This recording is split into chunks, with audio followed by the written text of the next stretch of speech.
I wish that bullet would have hit him instead of Takeoff, because he was the worst thing to me is this clown. It started as a celebration. Music, laughter, energy. One of those nights where nothing feels out of place. But by the time the sun came up, one of the most respected voices in hip-hop was gone. And what's left behind isn't just grief. It's confusion, suspicion, and one statement that changed everything. I wish that bullet would have hit him instead of Takeoff. That wasn't just emotion. That was a moment that forced people to stop, rewind, and start asking questions no one was asking before.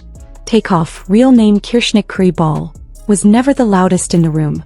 He didn't chase attention and he didn't rely on controversy to stay relevant. While others moved for headlines, Takeoff moved for the music. Born in Lawrenceville, Georgia, he came up alongside his uncle Quavo and cousin Offset, forming the group Migos. Together they didn't just create hits, they reshaped the sound of hip-hop.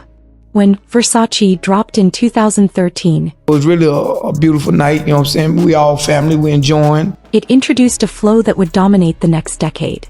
By the time their album Culture reached #1 in 2017, Migos had become more than artists. They were a movement. And within that movement, Takeoff was different. Less visible, more calculated, often described by those in the industry as the most technically skilled of the trio.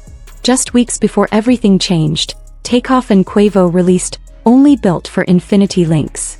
It felt like a reset, a new chapter built on focus and chemistry.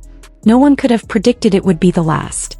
On November 1, 2022 in Houston, Texas, the night didn't feel dangerous.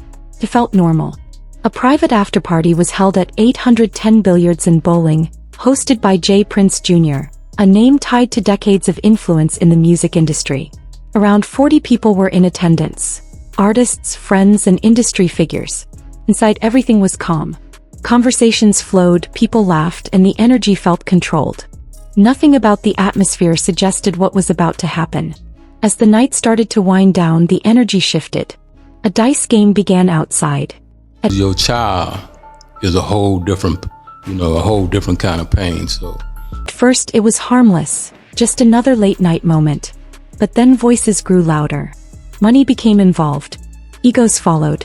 In situations like that, it doesn't take much for things to change. An argument broke out. No one expected it to escalate, but it did, and it happened fast. Between 2:34 and 2:40 in the morning, gunshots rang out. Panic